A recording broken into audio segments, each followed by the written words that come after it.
লালন কন্যা খ্যাত কণ্ঠশিল্পী ফরিদা পারভীন লালনের শিল্পী হিসেবে সবার হৃদয়ে জায়গা করে নিলেও তার চর্চাটা শুরু হয়েছিল নজরুল সঙ্গীত দিয়ে।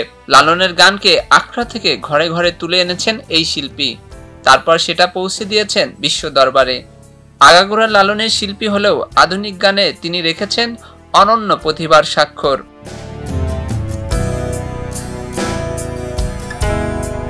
LME সার্টিফাইড বিশ্বসেরা কপারে তৈরি ওয়ালটন কেবলস, যা আপনার স্থাপনাকে রাখবে সব সময় নিরাপদ।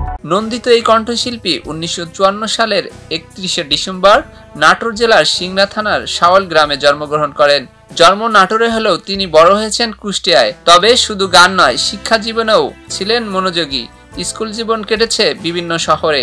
কুষ্টিয়ার মীর মোশাররফ হোসেন বালিকা বিদ্যালয় থেকে SSC ও কুষ্টিয়ার গার্লস কলেজ থেকে HSC পাশ করেন তিনি। এরপর কুষ্টিয়া সরকারি কলেজের বাংলা বিভাগ থেকে রাজশাহী বিশ্ববিদ্যালয়ের অধীনে অনার্স পাশ করেন।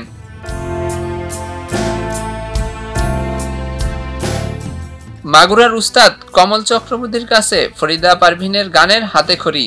পরবর্তীতে তিনি কুষ্টিয়ায় উস্তাদ রবীন্দ্রনাথ রায়, মোতালেব বিশ্বাস এবং উসমান গনির কাছে ক্লাসিক্যাল শেখেন। প্রায় ৬-৭ বছর পর তানপুরার সঙ্গে ক্লাসিক্যাল চর্চা করার পর তিনি নজরুল সঙ্গীত শিখতে শুরু করেন। তার নজরুল সঙ্গীতের প্রথম গুরু ছিলেন কুষ্টিয়ার উস্তাদ আব্দুল কাদের। এরপর তিনি মেহেরপুরের মুজাফফর আলীর কাছে নজরুল সঙ্গীত শেখেন।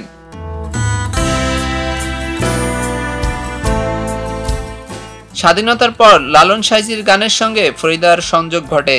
তখন তিনি কুষ্টিয়ায় থাকতেন। সেখানে তাদের পারিবারিক বন্ধু ছিলেন গুরু মুসাদ্দেক আলী সাই। ফরিদা তার কাছেই সত্যবল সুপথে চল গান শেখার মাধ্যমে লালন সাইজির গানের তালিম নেন। মুসাদ্দেক আলী সাইয়ের মৃত্যুর পর খোদাবক সাই, ব্রজেন দাস, বেহাল সাই, ইয়াসিন সাই ও করিম সাইয়ের কাছে লালন সঙ্গীতের শিক্ষা গ্রহণ করেন।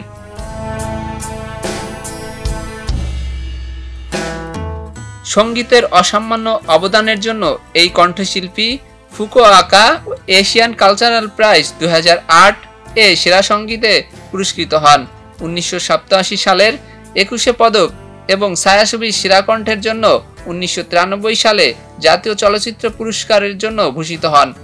এছাড়াও উপমহাদেশের বরেণ্য সঙ্গীত শিল্পী ফিরোজা বেগম, নামাঙ্কিত ফিরোজা বেগম স্মৃতি স্বর্ণপদক সহ অসংখ্য পুরস্কার সম্মাননা পেয়েছেন ফরিদা পারভীন।